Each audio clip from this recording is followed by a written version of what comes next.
Amigas y amigos, muy buenas noches. Sean todos bienvenidos a una nueva edición de Economía sin Secretos.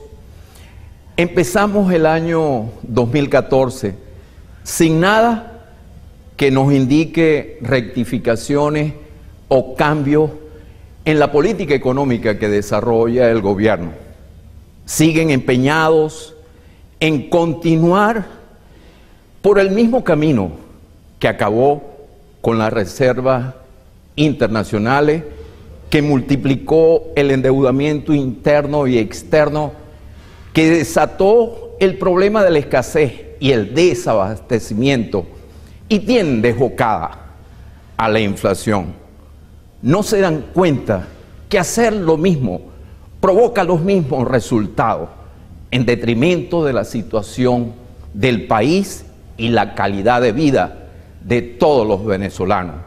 Nuestro invitado de hoy, el doctor Neuro Villalobos Rincón, economista, profesor universitario, ex rector de la Universidad del Zulia y vicepresidente de la Academia de Ciencias Económicas de nuestro estado. A él le damos la más cordial bienvenida. Profesor, muchísimas gracias por acompañarnos de nuevo en el programa Economía sin Secreto. Profesor, primeramente, ¿cuál es la dimensión de la crisis que atraviesa Venezuela? Bueno, muchas gracias, Arnaldo. Mira, quizás los economistas que hemos venido desde hace tiempo fijando posición, haciendo llamados de alerta, pidiendo rectificación, como tú dijiste al comienzo de tu exposición, al gobierno, y que no ha sido posible que verdaderamente oigan las voces de quienes de buena fe hemos venido proponiendo algunas salidas que son necesarias para solventar en parte la crisis que viene viviendo el país. Hay un proceso de acumulación porque un grupo de economistas de todo el país en el año 2009 sacamos un documento, en el año 2011 otro documento donde decíamos que había necesidad de cambiar de rumbo en el país. Y ahora en el 2014 nos conseguimos que esos mismos problemas se han acumulado, pero además se han agravado por la situación que estamos viviendo. Es decir, la crisis verdaderamente es de dimensiones muy profundas y muy generalizadas. Es decir, antes podían estar afectados algunos sectores en particular, incluso a los que el gobierno, desde el punto de vista político e ideológico, tenía interés en acabar con ellos. Pero es que ahora la crisis se ha generalizado a todo el país y nos está afectando a todos. Y digo de manera profunda porque es que la crisis no se va a solventar tomando decisiones parciales en áreas específicas, si no se define una política económica integral, global, manejando todas las relaciones e interrelaciones entre las distintas variables macroeconómicas. Es decir, con esto quiero decir que no solamente es tomar medidas desde el punto de vista del problema cambiario y decisiones incluso que no son lo que verdaderamente uno podría esperar, sino que hay necesidad de tomar decisiones en materia de política fiscal, de política monetaria, de política de comercio exterior, de política de precios, en fin, porque el problema de la inflación, la escasez que tenemos, el desabastecimiento, indudablemente que nos está llevando a una situación en la cual la gente puede cansarse de no conseguir lo que anda buscando, de que su salario se deteriora enormemente producto de la devaluación, y una devaluación prácticamente quien verdaderamente se está beneficiando es el gobierno por aquello de las utilidades cambiarias, o sea que ahora en vez de conseguir 6.30 bolívares consigue 11.36 en el mejor de los casos, porque en el mejor de los casos para el gobierno, pero en el peor de los casos para nosotros, ¿no? Entonces, la situación que nosotros vemos es de una altísima inflación, la más alta en América Latina y quizás en el mundo, con un 56% el año pasado, pero es que traemos 5 años consecutivos en que la inflación está por encima del 20%. Cuando hablamos del incremento de la inflación, estamos hablando de pérdida del poder adquisitivo de los ingresos de todos los venezolanos. Es decir, y sobre todo los que nos manejamos con un ingreso, bien sea tipo salario o bien sea tipo pensiones, jubilaciones, etcétera, en donde la capacidad de compra disminuye enormemente y en consecuencia la calidad de vida del venezolano se ha venido deteriorando. Con el conjunto de medidas que se acaban de tomar, que alguna gente del común dice, bueno, a mí no me afecta porque yo no compro dólares o porque yo no me manejo con dólares en mi negocio, a mí me pagan un sueldo, un salario. Bueno, tenemos que darle la mala noticia de que sí lo afecta, que no solamente afecta a los empresarios importadores, a los empresarios que tienen que importar equipo, materia prima, porque todos ellos, al tener que importar ahora equipos, materias primas, y algunos bienes ya acabados para la venta, indudablemente que tienen que tomar en cuenta el efecto de que ya no lo van a comprar a 6.30 sino a 11.36 en el mejor de los casos, y que eso necesariamente incide sobre la estructura de costo de la empresa y que tienen que ser trasladados en el precio. Ahora, el gobierno se ha empeñado en mantener controles de precios, controles de intereses, controles cambiarios, es decir, a través del control no es lo que verdaderamente la solución para sacar a la economía de la crisis que verdaderamente viene viviendo y que se viene acumulando. Profesor, el modelo fracasó y no lo quieren reconocer. ¿Qué rumbo tomará la economía de no cambiar sus políticas del gobierno? Mira, Arnaldo, yo escribí el año antepasado, que te hice entrega del libro, El extravío revolucionario. Es decir, el gobierno no solamente, y estando en vida el presidente fallecido ya, no solamente es que el gobierno se ha extraviado, sino que está entrampado. Ideológicamente, el gobierno quiere continuar en un estado macrocefálico, es decir, un estado grandísimo, que lo controla todo, quiere controlar toda la vida de cada uno de los venezolanos, es decir, qué es lo que se debe producir, qué es lo que se debe consumir, cuánto se debe producir, cuánto se debe consumir, a qué precio se debe vender, cuánto es el monto de la ganancia que se debe tener, etcétera, etcétera, ¿no? Es decir, esa macrocefalia del Estado, históricamente se ha comprobado que no es posible, pero no solamente eso, sino que este gobierno pensó que con el petróleo podía hacer lo que quisiera y que en todo caso iba a conseguir resultados beneficiosos. En realidad han podido avanzar desde el punto de vista ideológico con un cerco macroeconómico, un cerco hacia el sector empresarial venezolano que ha destruido aproximadamente la mitad de las empresas que estaban establecidas en el país. Han nacido otras productos de la corrupción, pero que no vienen a solventar las necesidades de producción de bienes y servicios, y el Estado se ha convertido en el importador hasta de lo que nosotros podemos consumir en la vida diaria, como lo estamos viendo, y que entonces está creando graves problemas de desabastecimiento, graves problemas de escasez en el país, y eso se va a seguir agravando, sobre todo con la novísima ley de costos y precios justos que se acaba de aprobar. Tengo que hacer publicidad. Al retorno de unos comerciales vamos a llamar a las cosas por su nombre. Aumenta el precio del dólar para los viajeros y para las importaciones no esenciales. Al retorno de unos comerciales, usted le va a explicar a los televidentes cómo se llama esto. Tengo que cumplir con nuestra primera pausa comercial.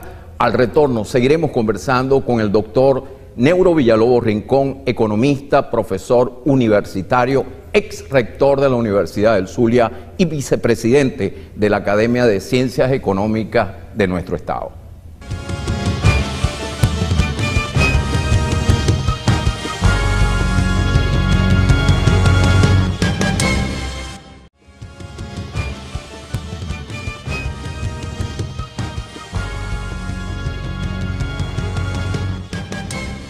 Seguimos nuestra conversación con el doctor Neuro Villalobos Rincón, ex rector de la Universidad del Zulia y vicepresidente de la Academia de Ciencias Económicas de nuestro estado. Profesor, llamemos a las cosas por su nombre. Aumenta el precio del dólar para los viajeros y para las importaciones no esenciales. ¿Cómo se llama esto? Bueno, mira, como tú dices, hay que llamarlo por su nombre y además ver los efectos que ello tiene, ¿no? En economía, legal y técnicamente, una devaluación tiene que tener un carácter oficial. Es decir, que el Estado debe declarar la devaluación y en consecuencia establecer un convenio con el Banco Central de Venezuela para hacerlo oficial.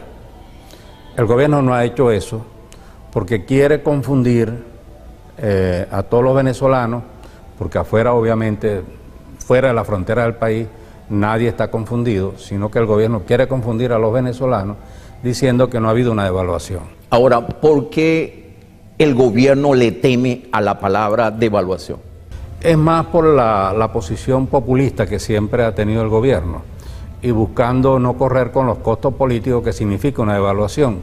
Pero en la práctica tenemos lo que se conoce como una depreciación de la moneda, que al mismo tiempo ha llevado a una devaluación, porque pasar de 6.30 a 11.36 significa que ahora tenemos que sacar más bolívares, casi el doble, para comprar $1. Y eso es una devaluación en términos de referencia de la moneda nacional con las divisas a nivel... ¿Qué porcentaje de devaluación estamos hablando? Estamos hablando de casi el 100%, estamos pasando de 6.30 a 11.36, eso significa alrededor de 90 y tanto por ciento de devaluación.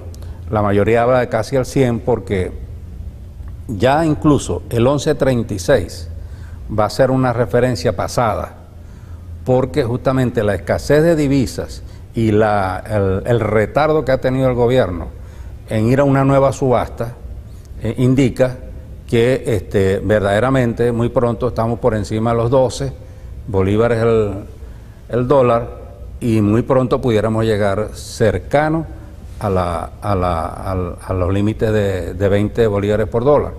Es decir, debido a la gran escasez que hay de divisas que hay en el país. Y el mayor oferente, o casi el único oferente, es el gobierno. De modo que toda la responsabilidad la tiene el gobierno. Pero hay un detalle. No solamente que es que ha sido una devaluación, sino que se ha hecho una devaluación afectando al porcentaje menor verdaderamente en las salidas de divisas. Es decir, los viajeros, eso que el gobierno llama raspa-cupo, la incidencia del monto en dólares que el gobierno asigna para efecto de los viajeros, para efecto del cupo electrónico y de remesas, entre todo puede estar llegando al 13% de la salida de divisas del país. El resto, nosotros sabemos que el gobierno lo ha venido asignando, y no porque nosotros lo digamos, sino porque los mismos funcionarios del gobierno nacional, desde Edmé Betancourt, que lo dijo cuando hizo una pasantía breve por el Banco Central de Venezuela, es decir, aquí se entregaron entre 20 y 30 mil millones de dólares a empresas de maletín. ¿Y quién las asignaba? A empresas fantasmas no asociadas a la producción. A la producción y a quienes se les quiere echar la culpa, que son los verdaderamente empresarios que están establecidos en el país, y no a los que aprovecharon en ese momento y quizás sigan aprovechando esa relación para crear ese tipo de mecanismos, que es establecer una empresa fantasma que supuestamente va a hacer importaciones, que supuestamente va a traer cualquier cantidad de cosas del exterior, y simplemente lo que le están asignando dólares, que uno no sabe cuál va a ser el destino final, pero que sabemos que es para enriquecer a unos pocos que se les ha dado en denominar boliburgueses. El gobierno tiene que tener la información de a quienes les asignaron esos montos en dólares, porque si tiene toda la información de los viajeros, ¿verdad? Cuando nosotros hacemos un viaje, no solamente es que no estamos registrados en las instituciones bancarias por donde se hace todo el trámite, sino que además tenemos que hacer una declaración jurada de lo que uno adquiere facturita por facturita. Entonces, si tiene ese control sobre los particulares, obviamente sobre las personas jurídicas a quienes se les asignó esos montos, el gobierno tiene que tenerlas registradas. Amenazaron con dar a conocerla y no la conocemos. Pero bueno, eso es un problema que cae ya dentro del orden político. Pero lo que sí es que económicamente eso ha sido una fuga de divisas Esas son filtraciones dentro del proceso de la economía que le han hecho muchísimo daño, es decir, muchísimo daño al desempeño económico en el país.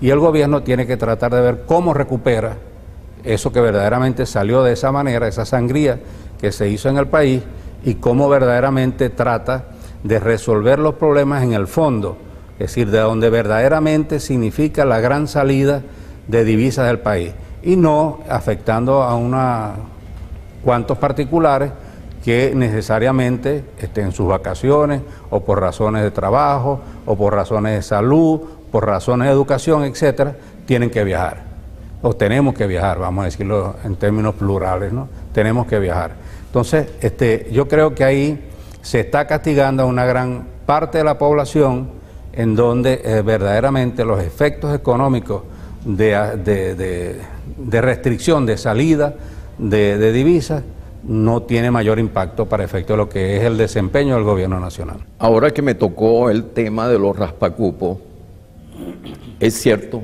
el gobierno culpa a los raspacupos por la fuga de capitales, pero le pregunto yo, ¿quién crea las condiciones para que proliferen estas actividades llamadas raspacupos?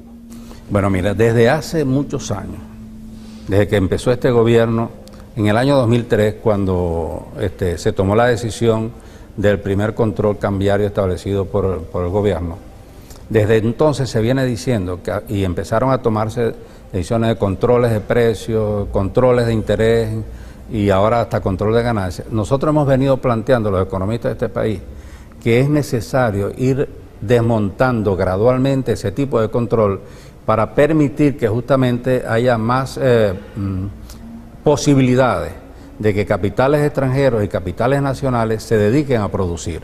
Es decir, que se definan las reglas del juego, claro.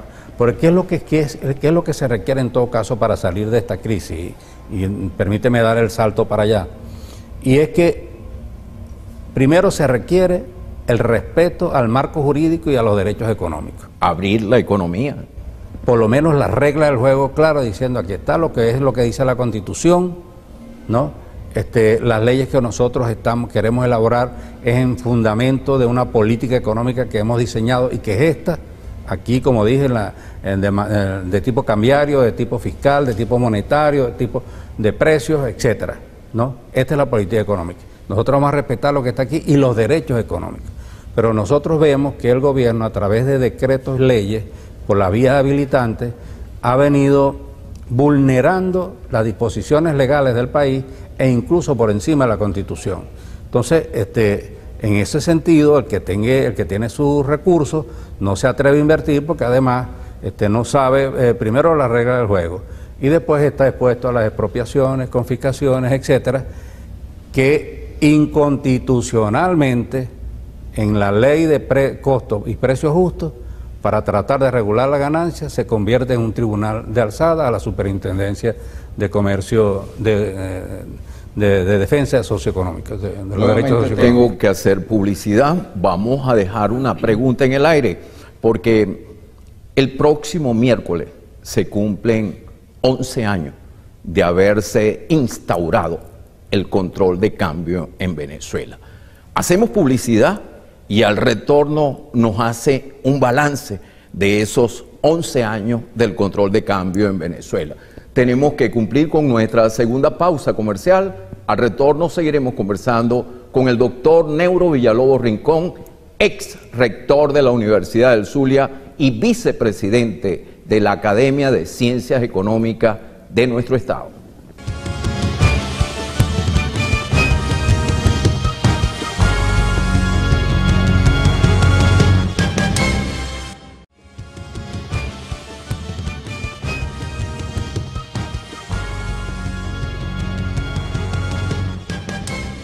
Seguimos nuestra conversación con el doctor Neuro Villalobos Rincón, ex rector de la Universidad del Zulia y vicepresidente de la Academia de Ciencias Económicas de nuestro estado.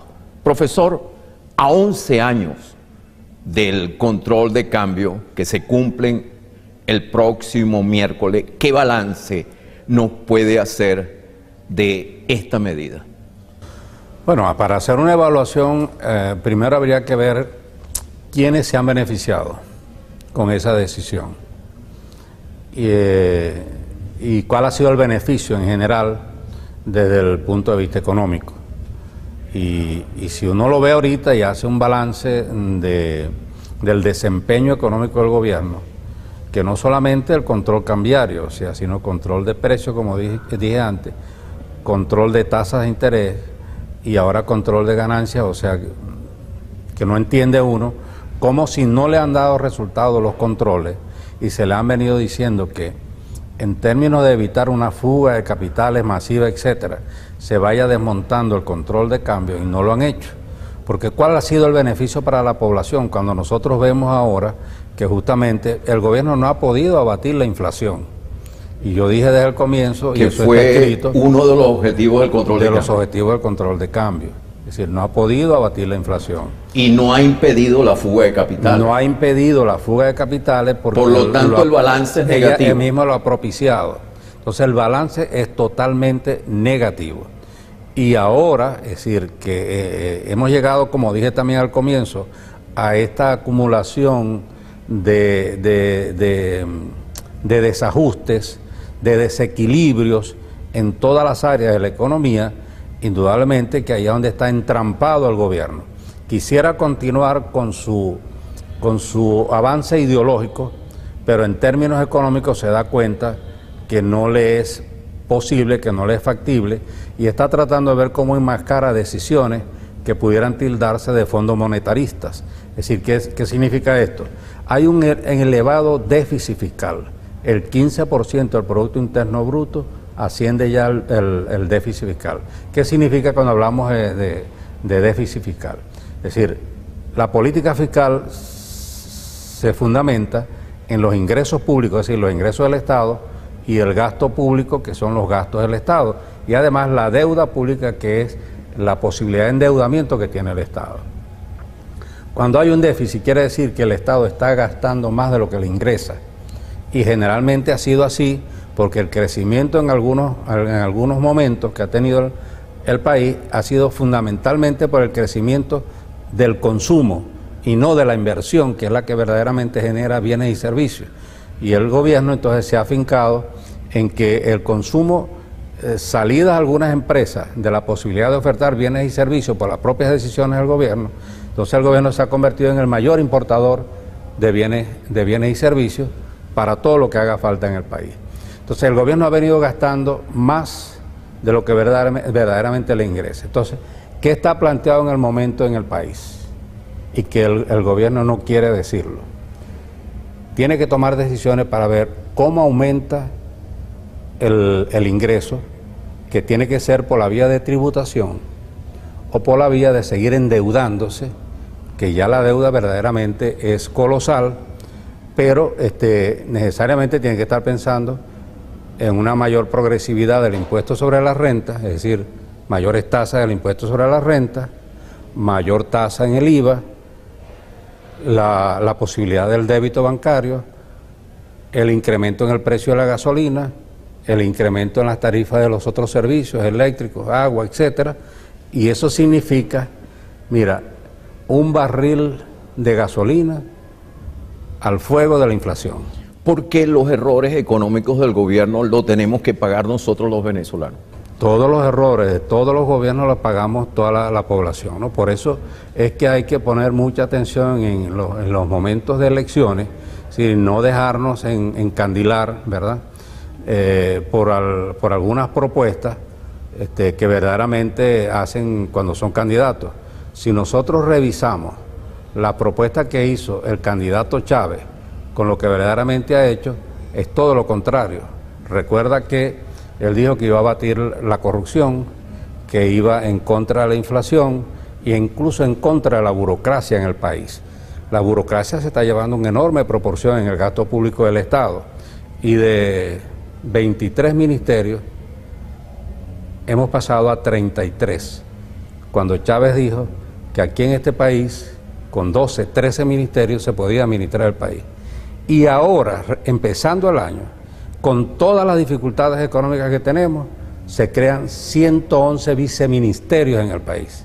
Es decir, entre ministros, viceministros empresas, instituciones, organismos adscritas al gobierno, hay alrededor de 850 dependencias oficiales. Eso es un barbarismo para un país de 30 millones de personas como somos los venezolanos. Hace pocos minutos nos habló de la deuda pública. El 90% de la fuga de capitales se realiza a través de emisiones de deuda, bonos denominados en dólares, pagaderos en bolívares. La pregunta es la siguiente: ¿la fuga de capitales es inducida por el propio gobierno? Ese fue un mecanismo que se utilizó justamente, más que hablar de fuga de capitales para beneficiar a quienes tenían ciertos capitales. La deuda pública, esa que se establecía como notas estructuradas, que quieren regresar a esos esquemas. Al permuta, al dólar permuta. Por el cual incluso, valga la cuña acá, es decir, ese mecanismo que se venía utilizando, que era legal, que estaba establecido legalmente, el gobierno lo utilizó también de manera populista y efectista para perseguir e incluso acabar con algunas casas de bolsa y perseguir a sus propietarios. Ahora se da cuenta que es un mecanismo al cual puede verdaderamente echarle mano para que las personas naturales que verdaderamente tengan dólares puedan traerlo y puedan negociarlo a través de casas de bolsa, etcétera, etcétera. Cuestión que yo veo bien difícil por ese gran diferencial que hay actualmente entre ese dólar negro y el dólar que el gobierno está manejando de manera oficial, ¿no? Es decir, se hace bien difícil, pero aún así, bueno, es un mecanismo que permitiría tratar de aliviar un poco la situación de la escasez de oferta que hay en términos de divisas. Nuevamente tengo que hacer publicidad. Al retorno le voy a explicar a los televidentes si se esperan microdevaluaciones durante todo el año. Nuevamente tengo que cumplir con unos compromisos comerciales. Al retorno seguiremos conversando con el doctor Neuro Villalobos Rincón, ex rector de la Universidad del Zulia.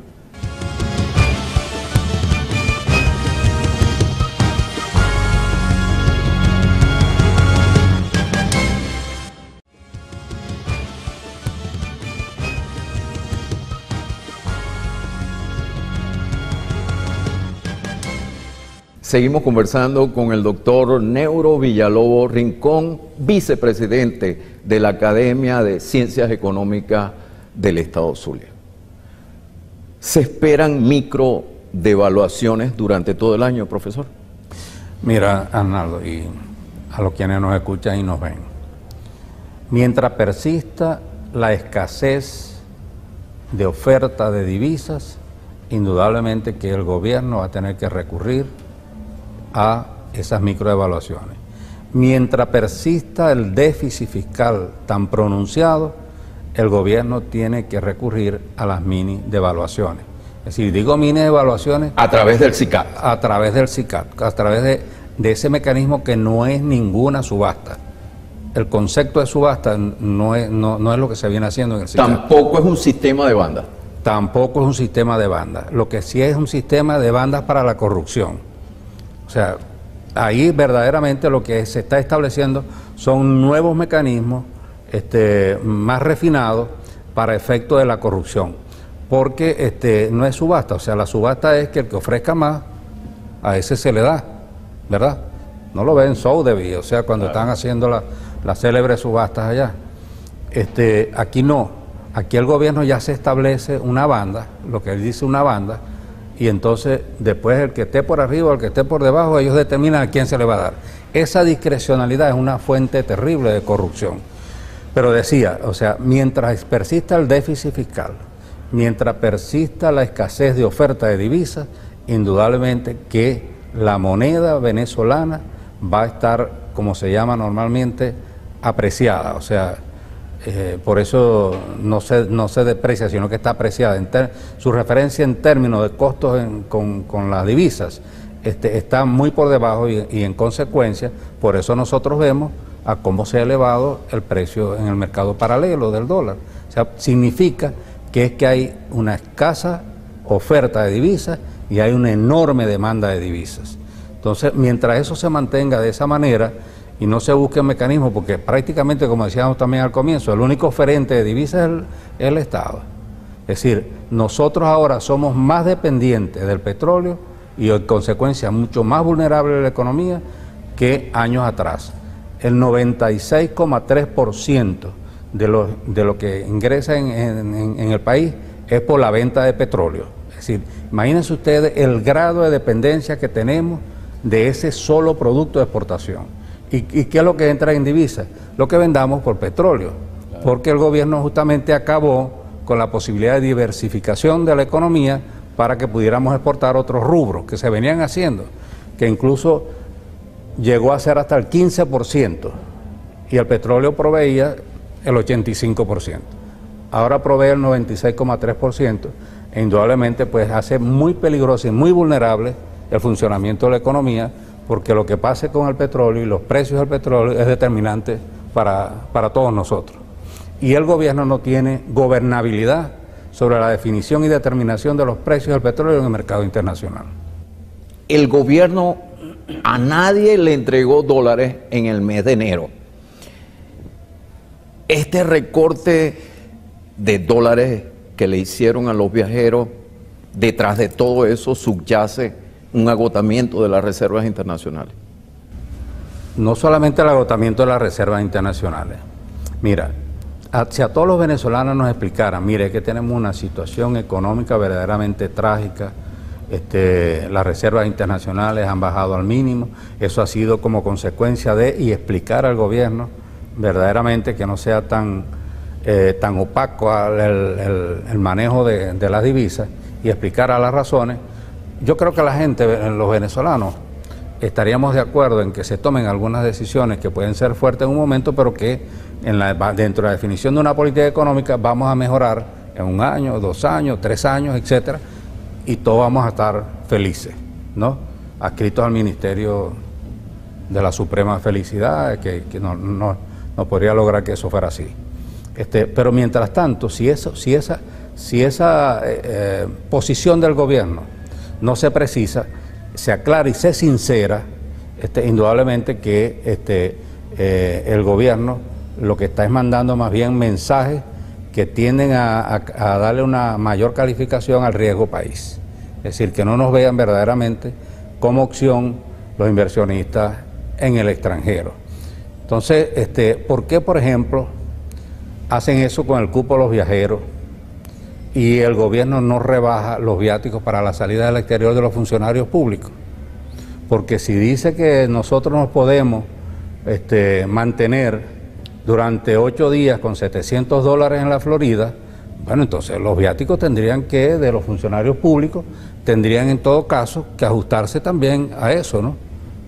Y sin embargo nosotros no hemos visto ninguna decisión en términos de viáticos de un funcionariado que se ha ido incrementando y que obviamente se la mantiene también, en este caso, viajando. Ahora que me tocas ese tema, ¿cuál es tu lectura de la discriminación que sufrieron los viajeros a la Florida? Mira, en el fondo, el gobierno lo que quiso fue aprovechar supuestamente esto de los raspacupos, que posiblemente los hay, y ya era evidente que eso estaba ocurriendo. Y quiso aprovecharse de eso para populistamente decir: nosotros estamos atacando por el problema de la salida y de la fuga de capitales con los raspacupos. Pero como te dije antes, eso es una ínfima proporción de verdaderamente por dónde se están yendo el desaguadero de la divisa en el país.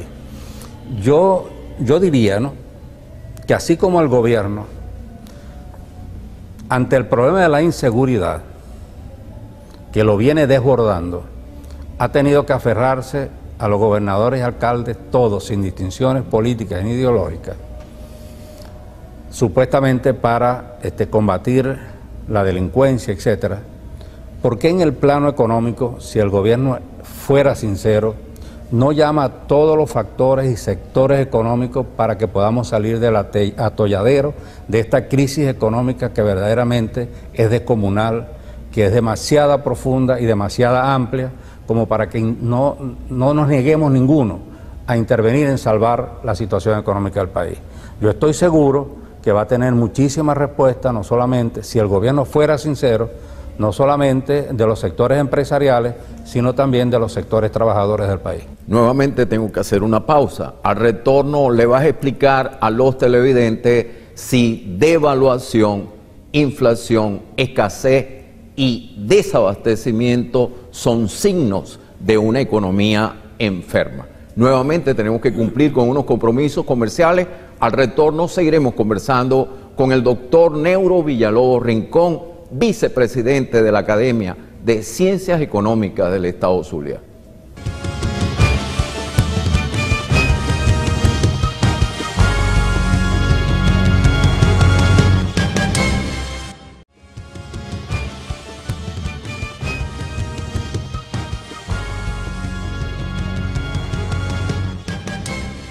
Seguimos nuestra conversación con el doctor Neuro Villalobos Rincón, vicepresidente de la Academia de Ciencias Económicas del Estado Zulia.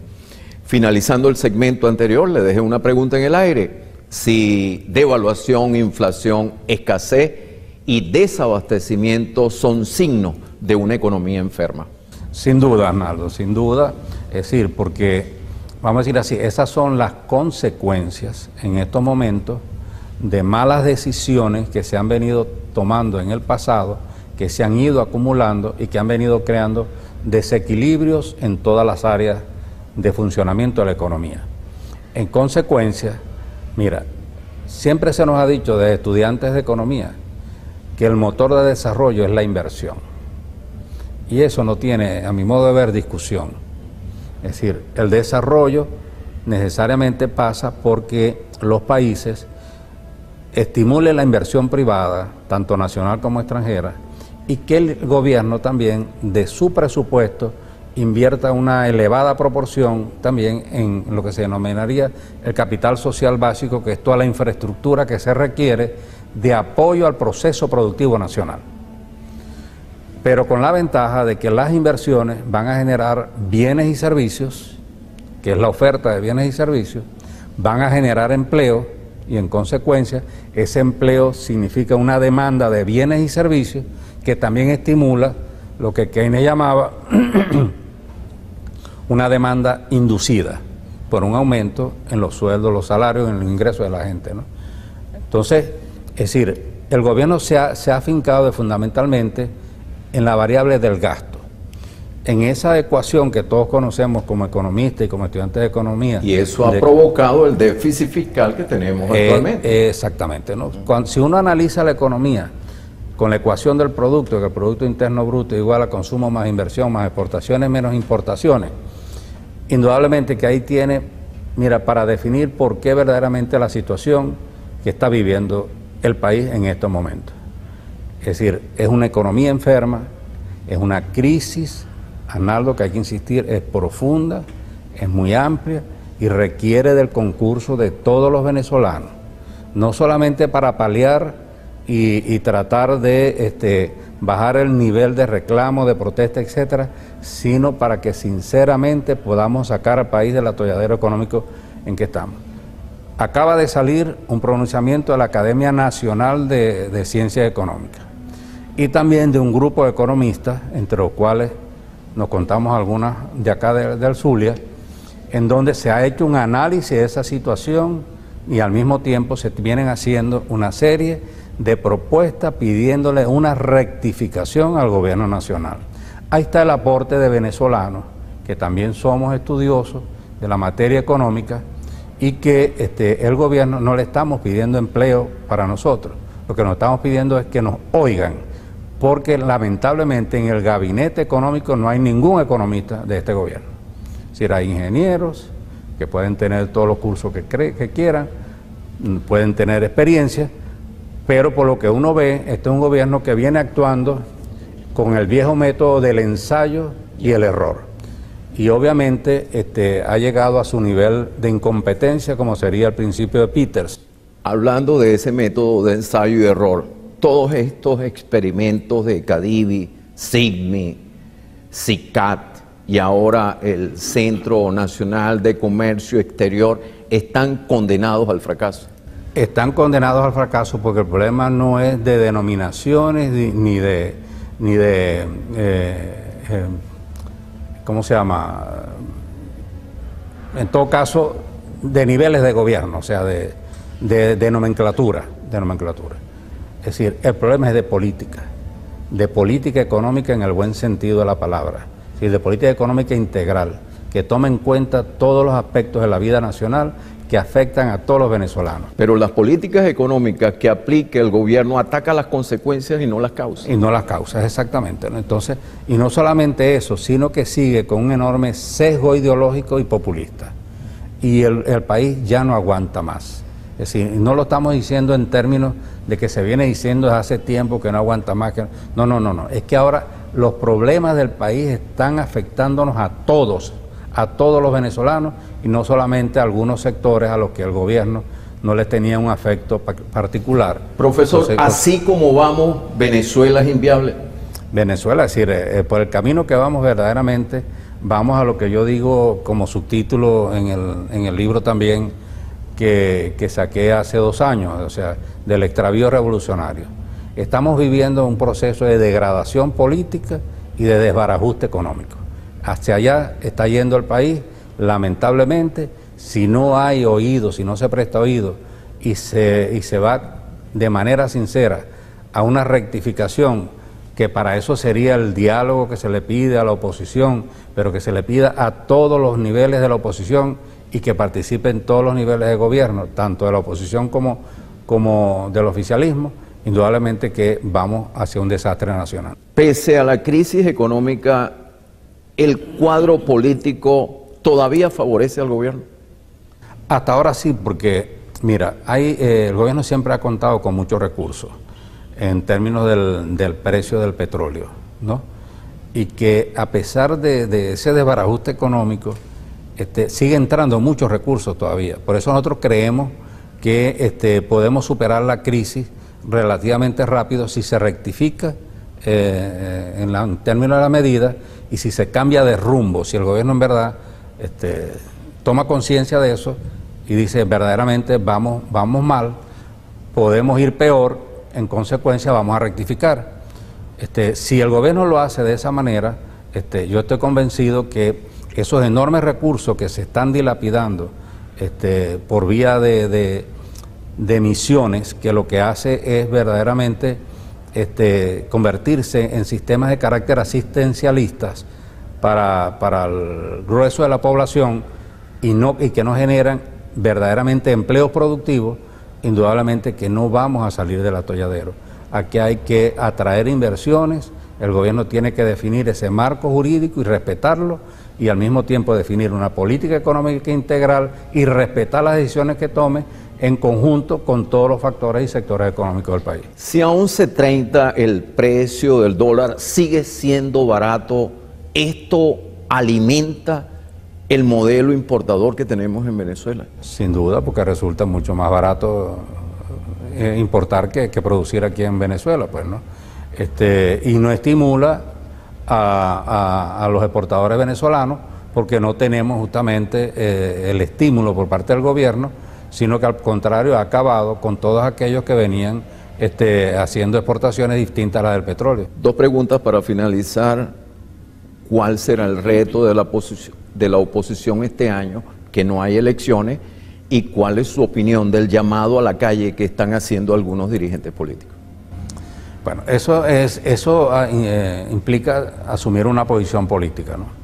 Yo creo que el gran reto está en mantener la unidad e invitar a otros sectores de la vida nacional, sectores de la sociedad civil, a que participen junto con los partidos nacionales que están en la mesa de la unidad, para que continuemos verdaderamente siendo una oposición seria, haciendo planteamientos como lo que hemos venido haciendo, y el documento que tú señalabas, la Academia de Medicina también han hecho algunos planteamientos, y así pueden ser todas las academias, las universidades, los colegios profesionales.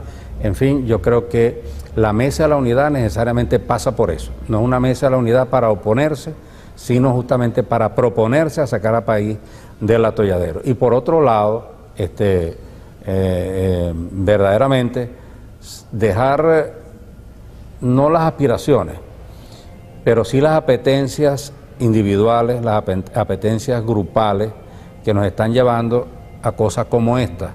Hay que tener cuidado. O sea, el llamado a la calle no puede ser única y exclusivamente por unos sectores que verdaderamente lo que hacen es desgastar la capacidad de resistencia de los venezolanos.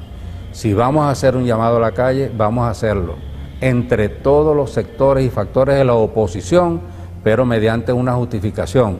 Justificaciones hay. La situación económica del país, hay que ir a la calle a pedir al gobierno una rectificación económica para que verdaderamente todos los venezolanos podamos participar de las grandes decisiones y que podamos hacer propuestas que nos beneficien a todos y no a un solo sector que es el que está gobernando. Muchísimas gracias, profesor. Gracias a ti, por haber aceptado nuestra invitación. También muchísimas gracias a ustedes por la atención prestada, pero ya nos tenemos que despedir hasta el próximo domingo a la misma hora, 8:30 de la noche, cuando le brindaremos más de Economía sin Secreto. Espero que el primer programa del 2014 haya sido de su agrado. Que pasen una feliz noche.